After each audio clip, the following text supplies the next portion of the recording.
Welcome to The Lubber's Hole, a Patrick O'Brien podcast. You are with Ian. And with Mike. And on our journey through Patrick O'Brien's fantastic Aubrey Maturin novels, we are at Chapter 7 of Treason's Harbour. So, Mike, can you help us locate ourselves? Where were we last week? Where might we find ourselves this week? You bet, Ian. So last week, the surprises had marched quickly across the desert to avoid the ghouls. Jack's Chilink went missing and was later found in the now dead shark-eaten Arabians things. They convinced the Turks to move quickly to sail on the Niobe. They survived a sandstorm at sea, found and sunk the galley, and then realized they'd been tricked. There was no treasure aboard. They narrowly avoided being shot out of the water by a new French battery when they were chasing that galley. And because of the new batteries, were unable to even attempt to take Mubara. So not a great ending for our mission out here. This week, we've kind of finished with Mubara. We've got to return to Suez on the Niobe. Jack will have to say goodbye to the Bimbashi and Hassan. And then last time when he was in Suez, the Egyptian governor was gone, but he had a lieutenant governor that was such a pain. Well, now the governor is back. The Niobe will leave us. Stephen will start gathering intelligence again through a new friend, a new contact. The surprises will set off to march back across the desert to Tina to reboard the dromedary and return back to Malta. What could possibly go wrong? So, Mike, they'd endured and overcome adverse winds and sandstorms on the way out, and all of their seamanship and all of their bold conduct had paid off. But now it looks like the weather and the conditions are just going to give them setback after setback. Things aren't getting better for them as the Niobe returns to Suez. Those northerly breezes are back with us again. They get slowed right down by these contrary winds. They're tacking several times each watch. And remember, this is a really narrow waterway, so that's really back-breaking, slow going. They sometimes miss stays that they don't manage to get the boat round through the tack because they have a dirty bottom, because they're missing copper, because they're grounded in the mad chase, if we remember, down the Gulf of Suez in the last chapter. I like this tactic that they use, Mike, to discourage people from over drinking. They're short of water, so you're only allowed to suck water up from the scuttlebutt through a dismounted musket barrel, and they place this barrel in the main top. So there's a double disincentive to anybody who feels motivated to drink. You've got to climb to the main top, and then you've got to do the thing with the musket barrel. The surprises, I think, are all pretty okay with this. The Turks, though, are not happy. Before they stop to pick up water ashore, the usually humid air turns dry, and the crew get these really horrific sunburns. And the text says, watering was therefore painful as well as slow. And while it was running its tedious course, the Bimbashi, who had never forgiven Jack for being misled, very carefully and at great length showed him the scene of another of the Royal Navy's failures, the little 5-gun fort defending Corsair Roads, which had been bombarded by two 32-gun frigates, Daedalus and Fox, for 2 days and a night when it was in the hands of the French. And Mike, the Bimbashi is kind of laying it on here, pointing to this particular, rather differently enterprising British mission. He says, they fired 6,000 rounds, said the Bimbashi, writing it down so there should be no mistake. 6,000 rounds, and they failed to take the port, and their attack was repelled with the loss of a gun and a great many casualties. And Mike, we get this wonderful, studied effort at politeness via the interpreter back from Jack. Pray tell the Bimbashi, says Jack, how deeply I am obliged to him for this information, and how highly I value it as an example of his politeness. This had to pass through Hassan, a man of delicate breeding, who had been uneasy throughout the Bimbashi's account, and now looked uneasier still. So Jack and the Bimbashi, Mike, at this point, I think, not really seeing eye to eye. No. I mean, the Bimbashi, who had kind of been, Mr. Cool on the I'm not in it for the money, but when Jack had originally talked about there'd be 5,000 purses aboard and then wrote it down, 5,000. And I think the Bimbashis pretty PO that there were no purses aboard. And so he's saying, here's where they fired 6,000 rounds and race it down. It's kind of like back at you here. And, and your point too, Ian, about how Hassan translating this, trying to be a polite guy and, a man of delicate breeding, with these two guys obviously sort of, circling each other verbally here. Right. And O'Brien gives us all of this in a few short sentences, and there's humor and this kind of dry sarcasm behind it. It's really great. This story about the fort at El Qasir, Mike, we think that's real? Oh, it actually was real. It's fascinating. El Qasir, and Qasir is kind of written differently, Arabic and O'Brien's English here, but both of them mean the short. In Arabic, it's the town, and this fort, real fort, were named that way because this was the port that if you were in Egypt and you wanted to go on the Hajj, on the annual journey to Mecca, you would come through this port, leave your camels and horses at the castle there, and take a ship to Mecca. And it was actually the most important port on the Red Sea for Egypt, for their spice trade, kind of a conduit to Europe. And the French, under this character Napoleon, we've heard about him in the canon, had come in 1799 with a military expedition, seized this fort, kind of added to it, left cannons and 100 soldiers. And in August, right after Napoleon had been there and built it up, the British went after it. They sent this Daedalus and Fox 32-gun frigates, and in fact, history records an estimated 6,000 cannonballs fired at this small, like 5-gun fort here, and then they retreated. They had kind of left some pretty big holes in this thing, but they tried to go ashore a couple times. They lost a cannon in the surf, but the individual cannon fire and musket fire kind of chased them back each time. So it was a big defeat. However, shortly thereafter, in 1801, in June, 6,000 British and Indian soldiers came after this thing, took this fort, then marched across the desert and had one of the biggest battles that turned the tide in kind of the battle with Egypt there. So later, too, it was interesting. In 1816, a character by the name of Ali Pasha used this as him again. base. Yeah, it was his base for his wars against Arabia here. So I think, once again, O'Brien just sort of drops this little thing in, but it really does figure well. Now, fingers crossed. So here we've got kind of a loss here that's being referenced in history. There was a loss, but not long after, there was some good news for our heroes. So we'll keep our fingers crossed. Maybe this is part of O'Brien's long game to point us towards some good news going forward. Oh, we've got to hope so. Because they're at a bit of a low ebb at the minute. And Mike, it's funny. I was reading this thinking, frigate-sized British boats doing enterprising things on detached duty in the Eastern Mediterranean. Where's Cochrane? He must be here somewhere, but he's not here, right? This wasn't a Cochrane story. This was another episode altogether. Right. And we only have Cochrane stories when he's winning, right? Yeah, exactly. Not great connections with the Bimbashi and the other Egyptians. Even our friend Hassan seems to be cold. He disembarks at Suez. And Jack really doesn't understand. Jack is a bluff, more or less, speak how you find, sailoring kind of a guy. And he can't really understand why Hassan is really giving him the cold shoulder. And I love Stephen's ability to delicately explain that Hassan believes Jack would have come down on Hassan for the 750 purses that Hassan had promised Jack if they raised the sails and caught the galley. And in this really perverse, but I think very human reaction, since Hassan couldn't pay because Jack wasn't calling for the money, he thought that Jack was scorning him. And Jack, of course, never agreed to any of that, didn't feel himself in any way entitled to call for 750 purses from Hassan, but still misunderstands the fact that Hassan is PO'd at him. And Mike, this is very, very human, isn't it? People responding to each other, not for remotely rational or kind of connected ways, but just because they're irritated to have been made to feel bad. Right. The fact that I'm going to have to Welsh on this agreement means I'm mad at you. And I love how O'Brien does this. It's, Hassan's a very minor character.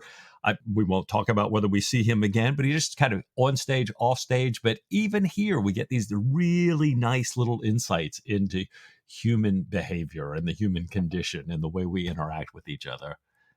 Oh, it's great, isn't it? And we get another interesting secondary character, as Hassan did, in fact, introduce Stephen to a physician, a French-speaking Coptic physician who's well connected to the area's Greek and Armenian merchants as somebody who can translate and who knows about sources of information. And through the conversations with this physician, Stephen learned that the French were well aware of the British mission. The French had hired Abyssinian Christians to row the treasure up during Ramadan, so they didn't rely on Muslims.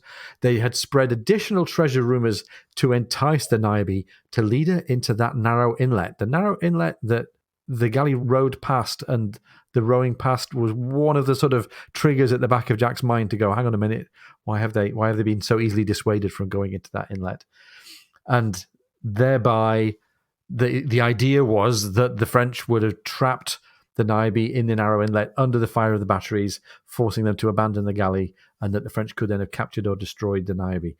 And as often, we're learning about all of this adverse intelligence and all these adverse circumstances after the event, and the extent of the betrayal and the failure of intelligence becomes revealed to Stephen and Jack bit by bit, and they can't do anything about it. Jack's wondering what the Turks had told the Egyptian governor so far about the mission's success or the lack of it. One of the governor's people had been trying to open a sealed box. The governor's pressing to be invited on board, and it just seems like they really want to get their noses in and find out what was going on and who knew what and where was the intelligence. Stephen believes that he was told the mission had failed, but all the people had suspected that the bell had been taken for financial gain, and that perhaps the failure story wasn't true, or maybe some other treasure had been taken, or maybe Jack had used the bell to get pearls. And Mike, again, this is very human, isn't it? Everybody's willing to believe something slightly bad and nefarious about somebody else. Well, and especially in this region, as we've seen, not that this region is any different from anywhere else, but it's everybody's so used to double dealing at this time in this place. So it's like, they're telling us this, but I suspect it's something else. So, boy, you always have to be looking over your shoulder here. Right. And as Jack discovered in the previous chapter, you can be virtuous and magnanimous, but you might not get credit for it because people will believe that you were doing the virtuous thing for ignominious reasons. That's right. Exactly right. So poor old Jack and his honor fixation, he's not going to have a fun time out in this environment, is he? No. Well, and it's funny, the physician tells him through Stephen, don't trust the governor. And Stephen passes this on to Jack. And Jack says, well, the governor's troops are all away at the time. So he doesn't have any troops. He doesn't have any teeth. I'm not worried about him. And, we were talking earlier. It's kind of like, come on, Jack, let's pay attention. You're already learning that there's more than just the straightforward, right in front of your face military consideration. There are all these other human and political and kind of indirect considerations. Right. So Jack and Stephen, meanwhile, to put them back in context, it's nice. O'Brien reminds us that they're sitting looking down on Stephen's camels and on the dismantled bell, the two means of transport that have been only partly useful so far. They also are sitting looking down on Stephen and Martin's boxes of specimens, and they're looking down on their shipmates, on the surprises in the courtyard below. And Mike, there's a hark back all the way to post captain here, because we get some bear action. This time, not a bear suit, not a bear costume, but an actual bear. Awkward Davis is bargaining to buy a bear cub. So Jack's looking forward, while all this is going on, Jack says he's looking forward to the camels promised by the governor for dawn tomorrow so they can march back to Tina. And the only thing worrying Jack then, he says, is the writing of his official letter once they get on the dromedary. He says he hates official letters, rather be flogged round the fleet, he says, than write this particular one, reporting total failure and basically no good news. So he feels better when the physician, Dr. Simaika, I think this is our Coptic physician, visits Jack and Stephen, bringing a basket of fresh cat, especially for Stephen. I have a feeling Jack's not going to indulge. And they talk about a whole new set of topics. Yeah, it is interesting. Dr. Simaika comes in, and we won't go through all of them, but they say they talk about European politics, ophthalmia, Lady Hester Stanhope, and Egyptian adultery, fornication, and pederasty. They point out that Sodom is only a few days' march away, but they're talking about this adultery and fornication, etc., as O'Brien writes, in their less tragic aspects. And O'Brien writes that the physician was so droll in the way he talked about it, so intensely amused that although Jack did not follow a great deal of what he said and often had to have the point explained, he spent a very pleasant evening laughing much of the time. So leave it to O'Brien, this set of topics that and Jack's sense of mirth that we could get away with this here. And it's interesting. Once again, we've got these little Easter eggs, if you will, these little corners of the rugs that we can peel back and look under. And the one that I found particularly interesting was this Lady Hester Stanhope. It was like, wait a minute. So this is what this Coptic physician wants to talk about. Who is she? Yeah. And we find that she was, in fact, an actual character from history, right? Yeah. So Lady Hester Stanhope, and I love this to all of our listeners out there, but particularly to our heroes, the women who love the canon.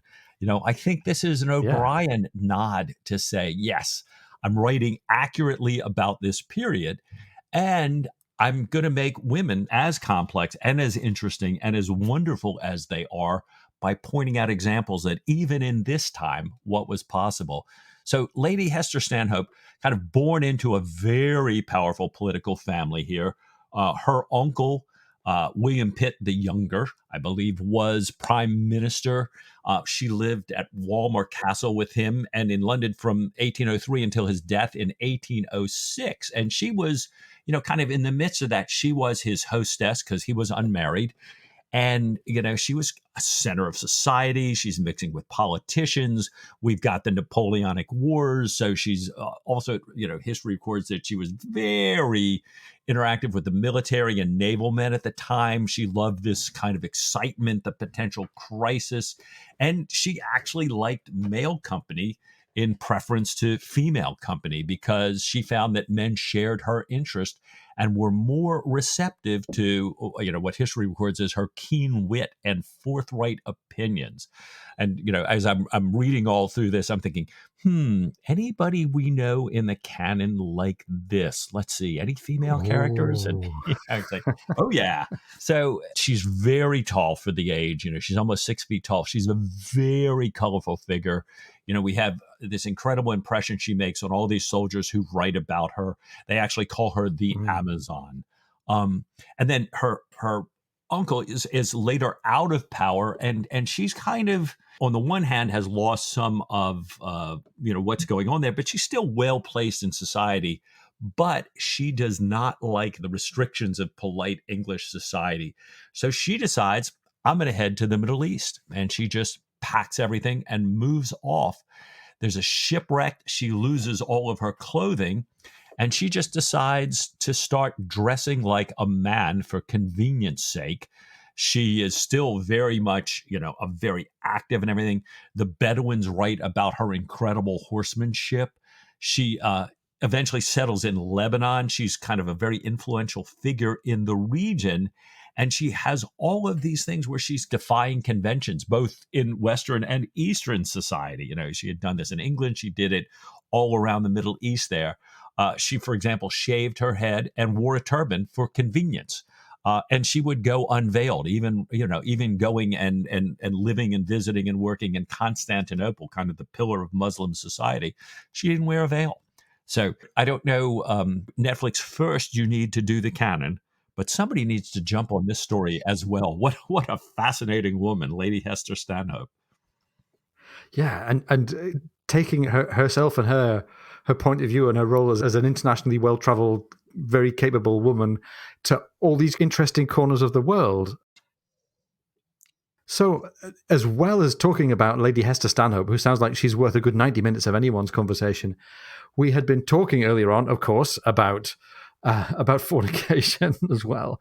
And also, we'd been talking about camels. And there had been this just little odd exchange between Doctor and Jack and Stephen about camels. So I want to get back to this conversation that's going on involving Dr. Simaika and Stephen and Jack.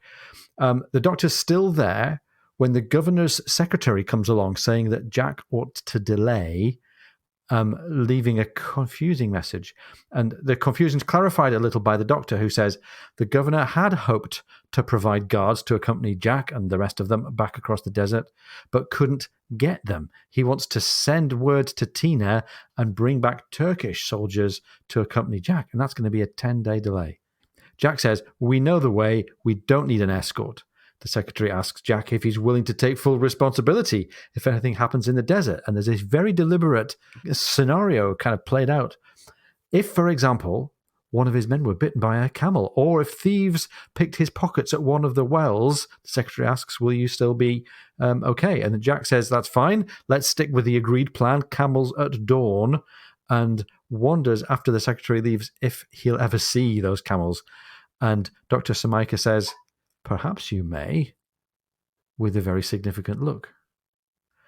And Mike, we're just given a moment to wonder what we're supposed to doubt, given this significant look and given all of the things we've just talked about. What are we supposed to doubt? But we haven't really got time to dwell on that because the purser comes in. There's a fight broken out between Awkward Davis and the bear. And it turns out that, guess which protagonist in that fight Stephen's going to go and help out? He's going to go and fix the bear. Right. Never mind Awkward Davis.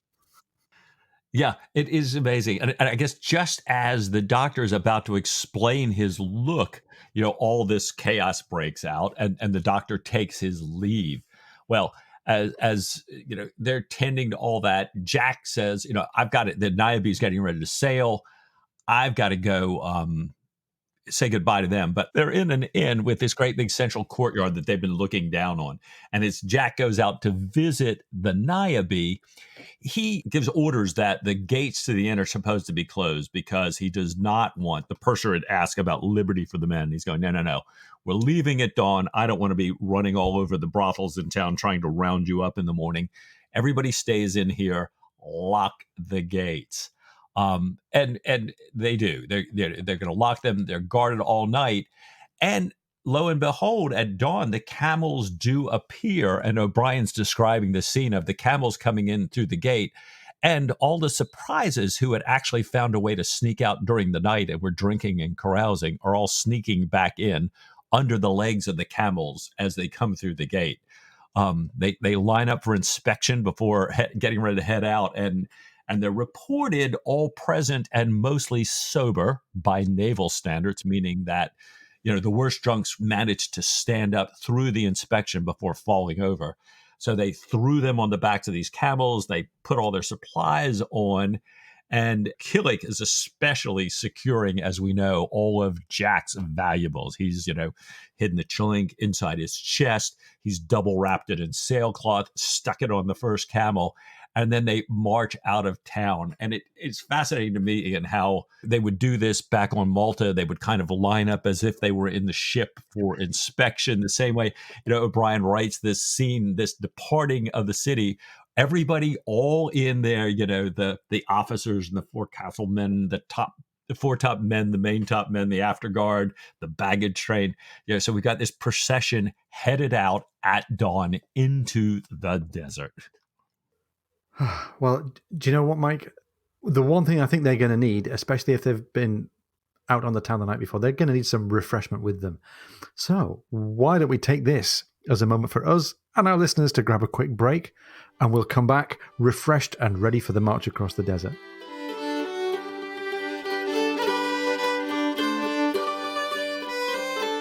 If you're enjoying the podcast, please come and join our supporters on Patreon. Go to patreon.com/Lubbers Hole.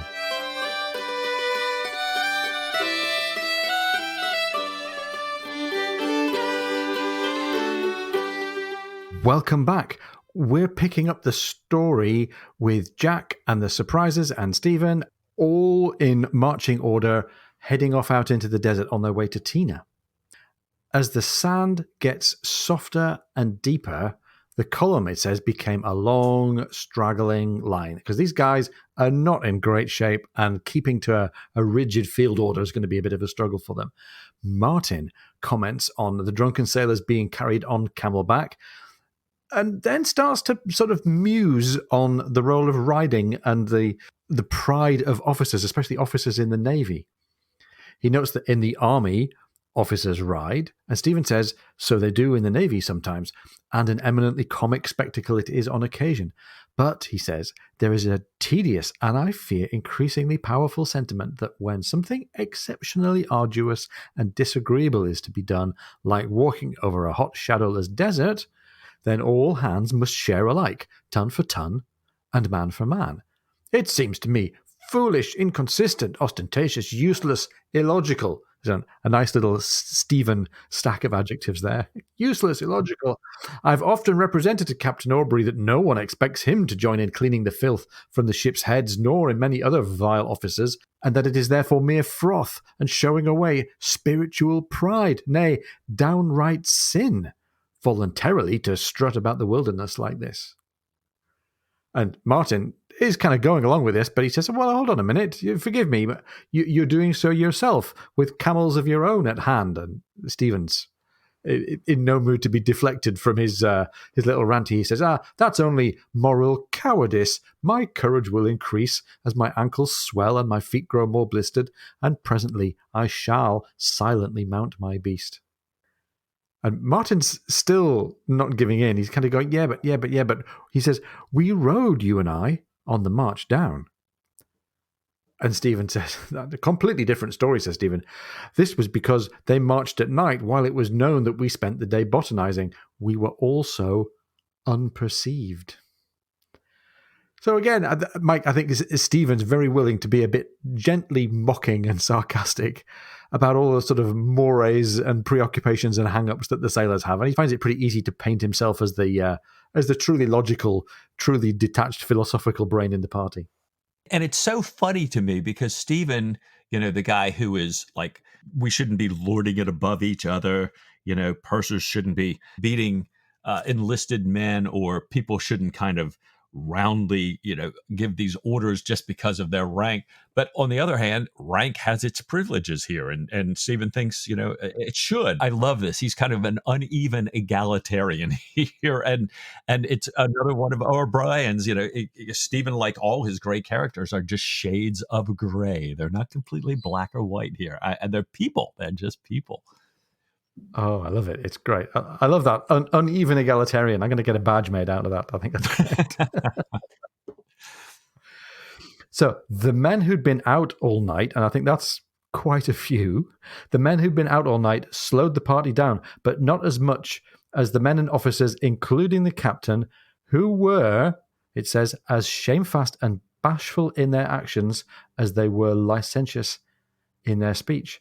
And we learn exactly what it is that O'Brien means about shamefast and bashful in their actions. They don't want to be seen going to the bathroom. So they walk far off from the column to preserve their modesty while they answer the call, and then rejoin the march.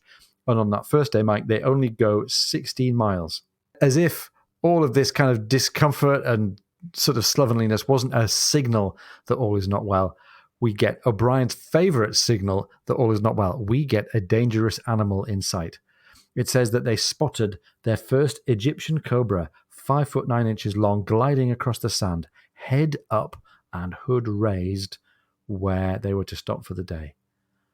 And Mike, this reminds me of all of the other sort of dangerous animal images that we get juxtaposed, I think really meant to make us feel uneasy. We had the praying mantis all the way back in Master and Commander.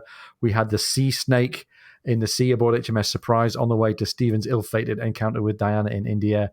Lots of others that I can think of as well. And here we have a cobra. How's it going to go the following day? And, that's what we really have to ask ourselves, right? So the next day, it starts off, it's like a little better. They're marching over what O'Brien calls firm, stony sand.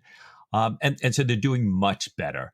And they stop a little bit early. They've done so well. There's kind of a ruined building and a well, a couple of palm trees, and kind of an area of fixed dunes around them. And Jack's thinking, another hour or so marching isn't going to make that big deal. Let's just be comfortable. We'll camp here tonight. Because it's still early, they've got a little daylight. Stephen and Martin ask permission to go off botanizing on their camel. And, Jack says, yeah, by all means, help yourself and clear out all the serpents while you're out there. And so they're out riding. And Martin kind of says to Stephen, oh, how picturesque. There's a man riding a camel on an adjacent dune. But Stephen stops, looks over, and kind of shades his eyes and gets a better look. And he sees not only more camels and more people, but horses. Stephen's kind of intelligence agent and knowledgeable person's brain goes into gear, and he heads immediately back because he sees the surprises, and they're coming dangerously close on the other side of that dune. So Stephen hurries down, tells Jack that the Bedouins are just to the west of them and that they're switching from camels to horses, their attack mode. Jack has them piped to quarters. We can't beat to quarters here, but we pipe to quarters. And they form the men into this square with fixed bayonets. Apparently do a really nice job. Jack sends Killick off to get his sword and pistol from the lead camel because he's got it up there in his pack. And he also tells Rowan and Honey to go tell the camels and the drivers to kind of get sheltered over by that building close by there. And they just about got them rounded up. Killick is almost back when, sure enough, these horsemen appear over the top of the dune and start kind of gradually coming down a little closer, and Jack orders everybody back in the square. And he writes exactly how it appeared to the surprisers as these horsemen approached. He says, more horsemen gathered, and then with a concerted shriek, they raced breakneck down the hill upon Rowan and Honey, easily catching them and cutting them off, enveloping them, but avoiding them by inches as they stood there. After a moment, they were past, riding furiously up the opposite slope, where they reined in so hard that their horses stopped dead. Here they poised for a long moment, all armed, either with swords or very long guns. Jack had seen many a fantasia on the Barbary coast, Arabs galloping full tilt at their chief and his guests, firing in the air, turning at the last moment, and as Rowan and Honey came gasping into the square, he said, perhaps it is only their fun. No man is to fire until I give the word. And then, Mike, we wait to see if Jack's prediction is true. A man in a red cloak fires his gun, and the riders race back down the dune. It says, firing and crying, Illa, Illa, Illa. Jack tells the men it's a fantasia, orders them not to fire unless he gives the word. The riders come close to the square this time, and they split in half. They go round them, crying and firing and flashing their swords. They come galloping closer again. Callum, he drops his pistol. The pistol flashes. Killick jumps as if he's been wounded and shouts, no, you don't, you bastard. But the riders head westward with the camels, flogged by their drivers, following them. The riders head westward with our guys' camels. Right. So they've been undone. They've been undone. The Bedouin have pulled off a Jack Aubrey, approaching under deceptive colours, maneuver perfectly. They weren't out to attack the men. They weren't out to attack the column. This wasn't a military operation. This was theft. And the big mistake that Jack and his shipmates had made, of course, was to sequester the camels over away from the square, whereas in fact it was the camels and the baggage that the Bedouin were after.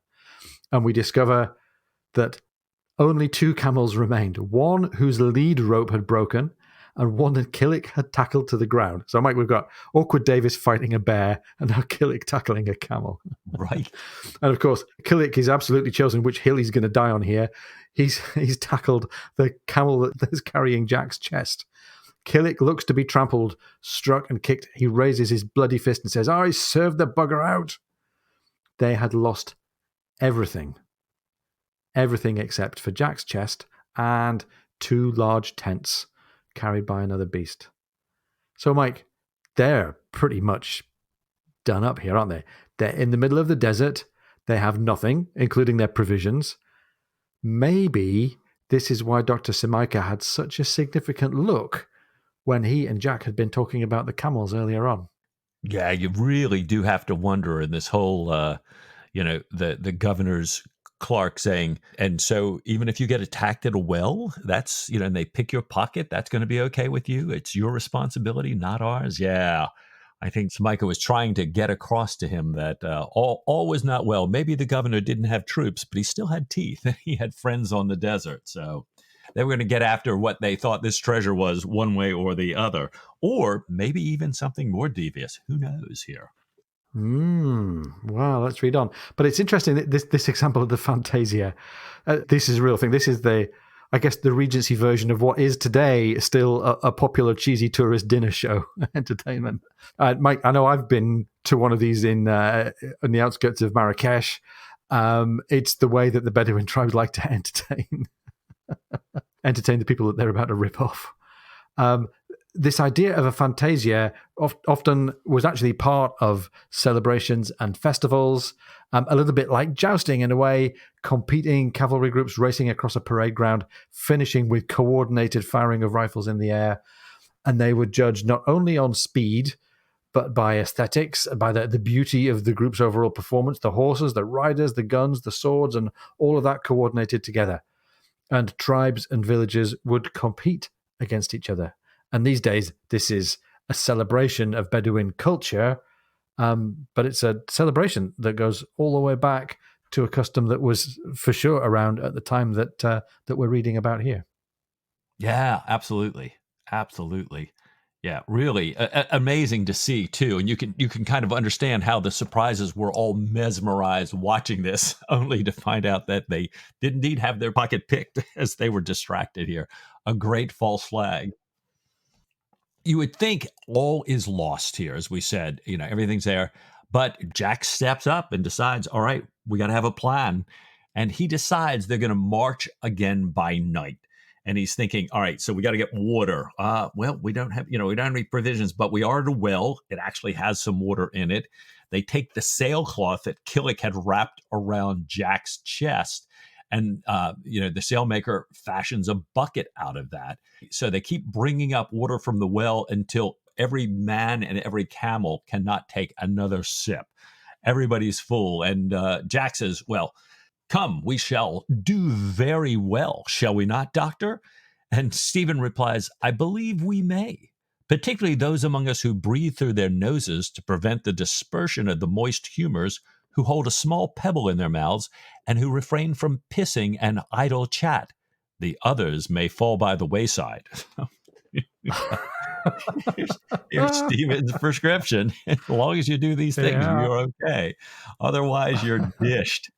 And just to kind of emphasize the point, as Stephen says this, out of the darkness, they hear what O'Brien writes is a deep, strong voice from the dunes saying, "Woohoo, woohoo!" So we've got this old jinns and ghouls, and the voice of death. This thing that we've been looking back in past chapters that Stephen, of course, has already associated with his eagle owl for us, but for the crew, oh no. Well, that certainly puts an end to the idle chatter. Nobody listening to that.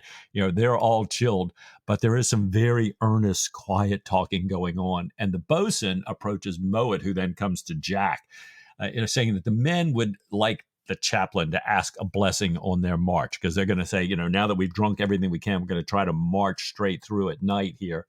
And certainly, says Jack, and I love this, he says, a bidding prayer in times like these is a damn sight, a great deal better, more decent, I mean, than most of your Te Deums. Right.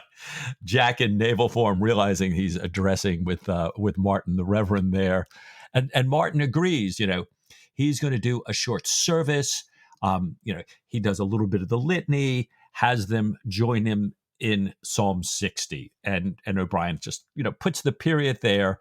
And Jack says, now surely we'll reach Tina and the Turks in fine trim. Ever the optimist. Right. For an optimist, Psalm 60, probably not the one you would pick. But, you kind of wonder always, O'Brien could have said, just joined him in a psalm or something, but it's Psalm 60. And this is fascinating. It's the psalm with the longest introduction. It kind of tells you the history behind what was going on here. And King David at the time was off battling an enemy of Israel. And while he's away battling another enemy, the Edomites attack Israel successfully. And David is just having this reaction. And the psalm is written in because of this reaction, kind of like, wait a minute, we're kind of off doing your work, and you allow our homeland to be attacked here. So the psalm kind of starts off saying, this horrible thing has happened. Why are you upset with us, God? Why did you let this happen? Please come help and save us. And then you've got a set of middle verses where God answers that, kind of in an interesting reference that he has all kinds of good things in store for the people of Israel. They'll all have good things to do. And he has really bad things in store for their enemies. He names all the countries and says, kind of, and it's almost like their household chores. You have the good chores, they have the bad chores. They're going to get bad things to come. And the final set of verses are another plea for help. And kind of this thing saying, gee, please, we know that we can't count on men and armies of men. We need you, God.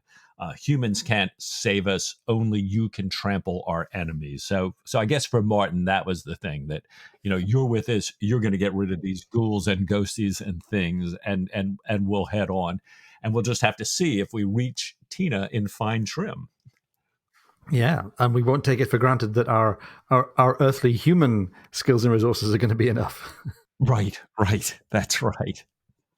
Well, we get a fast forward. And Mike, it really strikes me about this whole chapter, and in fact, this whole book so far, that Jack and Stephen and the crew have been through all kinds of really quite mortal dangers. They've faced sharks in the Red Sea. They've faced sandstorms and near grounding. They've faced bad weather. They've faced some action at sea as well. And now here they are facing starvation and dying of thirst across the desert. And in each of these cases, the danger is played out for us, but then passes by really quickly. So we don't get a long, drawn-out agony of the journey to Tina. We just discover that they did reach Tina, but clearly not in fine trim. Clearly, actually, right at the ragged edge of survival. There are vultures flying over them. They haven't eaten the camels because the camels were needed to carry so many of the men who, we recall, had started out the journey feeling the worse for wear anyway. They look, it says, less like a column and more like a dying mob. And there is one moment of real, oh my gosh, are they going to make it at last? Because as they approach the fort, we find out that the Turks have left the fort. It's locked, it's empty. And Jack really now has to just care about whether the dromedary is still there or whether she's given up and maybe been driven off by the storm. Maybe there's been some kind of disruption between the Egyptians and the Turks. Maybe the dromedary's even been sunk and they can't see her in the distance. And Jack has to control himself, but ends up running. Where he gets the energy to run from, I can't think. Runs up the crest of the last hill to see the closer part of the bay. And Mike, as readers, I think we always probably knew that this was going to turn out okay, but we get this nice little rush of an emotional payoff. He stood there for a moment, savoring the immense relief that flooded into him, for there she lay, moored head and stern, quite close inshore, and her people scattered all about the bay in boats, fishing over the side. The only thing he could have done to point this up a little bit more, I think, would have been to have it on Christmas Eve. Right. That's right. Yeah. And speaking of Christmas Eve, we remember situations like this before. We're in the rowboat going out of Boston. There's the ship. Yeah. Oh, wait, the ship's leaving. And I think we got a replay of that a little bit here because the others see the joy on Jack's face. And like you say, while they can barely walk, they kind of sprint up, hobble as quickly as they can up the hill to join them. And not a single man among them has enough voice to holler to the boats. They have this very weak croaking. And so they're waving. And, O'Brien's describing this. And the men in the boats, occasionally a couple of them kind of wave back casually. Not much at all. They're really not taking any notice of them because I know this, this is a disheveled mob having been through the desert. I'm sure they do not look like a company of ship's officers and crew. And so Jack orders the men to fire a volley. Well, when they do, all of a sudden the nearest boat just like takes off for the ship very quickly. And then they're thinking, oh my gosh, now they think maybe we're like Egyptians or Turks kind of coming after them. Maybe they're meaning to head out to sea. But, writes O'Brien, it was only Mr. Allen, the captain there, going back for his telescope. So relief for all hands. And again, we get straight. We go straight past the reunion. We go straight past the let's get on board. We go straight into everybody being back aboard the dromedary and everybody being ready to head back in the direction of Malta. And the dromedaries, the crew of the dromedary that had been sitting there waiting, encounter their former and now reunited shipmates, the surprises. And we get this lovely, I think it's a very naval touch of humor. Nothing could more have endeared the dromedaries to the surprises than the cups of tea, the huge quantities of wine and water with lemon juice, and the food they lavished on them. So, the surprises appreciate the food. Nothing, on the other hand, could have endeared the surprises to the dromedaries more than the appalling time they had had, their gratitude, and the failure of their mission. As well as being funny and representing that kind of cantankerous, subversive, I think, really naval humor, it's a really good observation about human nature. We esteem people who are worse off than us, who are going to make us look good. Yeah. You guys didn't come back here telling us about all the gold and silver your pockets were lined with, that we get none of it. You came back failed, and we get to help you. Hey, that's not what we expected. Good to see you. Right. So, and Mike, finally, Jack earlier on had been lamenting the prospect of having to write the official letter. So, as they were making good time heading for Malta, Jack tries out his official letter, a draft of his official letter on Stephen. Sir, I have the honour to acquaint you that pursuant to your orders of the 3rd ultimo, which is fancy Regency talk for the 3rd of last month, pursuant to your orders of the 3rd ultimo, I proceeded to Tina with the party under my command, and from thence to Suez with a Turkish escort, where I embarked in the Honourable East India Company's sloop Niobe. Having eventually taken the Turkish contingent aboard, proceeded in adverse weather to the Mubara Channel, where I made a complete cock of it. Now, says Jack, the point is, how can I best say that without looking too much of a fool? You really wonder. I mean, here is, like you said, Ian, all the horrific things they've gone through here. And Jack's writing this letter, which is essentially saying, in all this beautiful, flowery language, and then trying to figure out another way to say it is, I just screwed it up. I didn't get this right. How can I tell you? And I couldn't help but think to myself, can you imagine, back in our corporate lives nowadays, how people would write this up? Oh, these terrible things happened to me. It was so awful. I was triggered. I'm sorry. But, it's just like all this. Jack, mentions none of that and is trying to say, how do I tell him I failed in my mission? Because that's what this is all about. And I thought, wow, this is it. And, it's going to be really interesting to say, what is going to happen when he gets back to Malta here, right? How is the commander-in-chief going to take this news, right? Yeah, and what's going on with Ray, unless you were? There's Mrs. Fielding back in Malta, not under the direct protection of Stephen at the moment. We still don't know. When are we going to get word from home? Because we haven't heard from Sophie and Diana for a while. Are there going to be any joyful surprises in Chapter 8? Right. Well, I don't know. I think the only way to find out is we're going to have to pull this Treason's Harbour right back off the shelf again next week. What do you say to next week a little bit more Patrick O'Brien? With all my heart.